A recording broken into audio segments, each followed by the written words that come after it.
Smart কার্ডটি সংগ্রহ করার জন্য কিন্তু এই দুটো জিনিসের প্রয়োজন পড়বে। পাশাপাশি সেখানে বক্স আইডি এমনকি কোম্পানিটি বলার পর আপনাদের ফিঙ্গারপ্রিন্ট নিয়ে আপনার স্মার্ট কার্ডটি আপনার হাতে দিয়ে দিবে। যারা অলরেডি ভোটার হয়েছেন কিন্তু এখন পর্যন্ত স্মার্ট কার্ড পাননি তারা কীভাবে চেক করবেন স্মার্ট কার্ড তৈরি হয়েছে কিনা। পাশাপাশি স্মার্ট কার্ড তৈরি হয়ে থাকলে কোথা থেকে কীভাবে আপনারা সংগ্রহ করবেন চলুন আজকের এই ভিডিওটির মাধ্যমে জেনে নেওয়া যাক।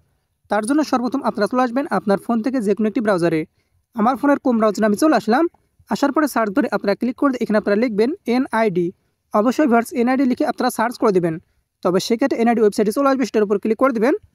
এমনকি দেখতে পাবেন এরকম একটি ইন্টারফেস চলে আসবে। তো আপনাদের সুবিধার জন্য আমি এখান থেকে জুম করে নিচ্ছি। জুম করার পর এইখান থেকে আপনারা লক্ষ্য করুন এনআইডি অনলাইন সার্ভিসেস এমনকি স্মার্ট কার্ড স্ট্যাটাস।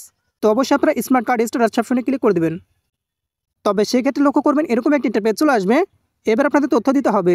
তো এখান থেকে আপনারা দেখতে পাচ্ছেন জাতীয় পরিচয়পত্র নম্বর বা ফর্ম নম্বর, অর্থাৎ আপনারা ভোটারের সময় আপনাকে যে 8 সংখ্যার ফর্ম নাম্বার দেওয়া ছিল সেই ফর্ম নাম্বারটি দিতে হবে। কিংবা যদি আপনারা অলরেডি আপনার এনআইডি কার্ডটি অনলাইন থেকে ডাউনলোড করে থাকেন সেই এনআইডি কার্ডের উপরে যে নাম্বারগুলো লেখা রয়েছে সেই নাম্বারগুলো দেখে নিয়ে অবশ্যই আপনারা এখান থেকে লিখে দেবেন। তো অবশ্যই আপনারা যে কোনো একটি লিখে দিতে পারেন, আমি এখান থেকে লিখে দিচ্ছি। লিখে দেওয়ার পর এখান থেকে আপনারা দেখতে পাচ্ছেন জন্ম তারিখ, অর্থাৎ আপনার জন্ম তারিখ দিতে হবে। দিন মাস এমনকি বছর আপনারা লিখে দেবেন। জন্ম তারিখটি লিখে দেওয়ার পর এখান থেকে লক্ষ্য করবেন এই বক্সের মধ্যে একটা কোড দেওয়া রয়েছে। তো কোডটা যেরকমভাবে লেখা রয়েছে অবশ্যই আপনারা সেই কোডটা দেখে নেওয়ার পর এই বক্সে ক্লিক করে দিয়ে সেই কোডটা আপনারা একইভাবে লিখে দেবেন। কোডটি লেখা হয়ে গেলে এবার এটা সাবমিট করতে হবে। এর জন্য এখান থেকে সাবমিট অপশনে ক্লিক করে দেবেন। তবে সেক্ষেত্রে দেখতে পাচ্ছেন স্মার্ট কার্ডের কোনো তথ্য পাওয়া যায়নি, অর্থাৎ আপনাদের স্মার্ট কার্ড তৈরি হয়নি।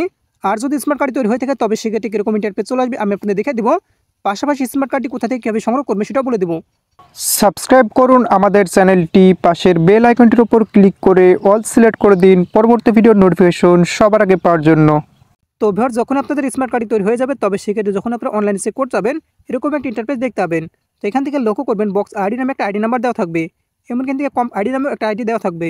স্মার্ট কার্ডটি সংগ্রহ করার জন্য কিন্তু এই দুটো জিনিসের প্রয়োজন পড়বে। তো আপনারা চাইলে এই জায়গাটা স্ক্রিনশট মেরে নিতে পারেন কিংবা আপনারা খাতায় লিখে নেবেন। পাশাপাশি ভার্স লক্ষ্য করবেন এই সাইডের দিকে উপজেলা এমনকি এখান থেকে ভোটার এরিয়া। পাশাপাশি দেখতে পাচ্ছেন কন্ট্যাক্ট অ্যাড্রেস, এখানে দেখতে পাচ্ছেন দৌলতপুর ইসি অফিস, অর্থাৎ স্মার্ট কার্ডটি সংগ্রহ করার জন্য দৌলতপুর নির্বাচন কমিশনের অফিস থেকে সংগ্রহ করতে হবে। একইভাবে আপনার উপজেলা নির্বাচন কমিশন অফিসের নামটি লেখা থাকবে, সেখানে গিয়ে আপনারা খুব সহজে সংগ্রহ করতে পারবেন। আর তার জন্য অবশ্যই আপনারা বক্স আইডি এমনকি কোম্পানি লিখে নিয়ে যাবেন। পাশাপাশি সেখানে বক্স আইডি এমনকি কোম্পানি বলার পর আপনাদের ফিঙ্গারপ্রিন্ট নিয়ে আপনার স্মার্ট কার্ডটি আপনার হাতে দিয়ে দিবে। এমনকি ভার্স তখন আপনারা এই সাইডের দিকে আসার পর স্ট্যাটাস কমপ্লিট দেখতে পাবেন।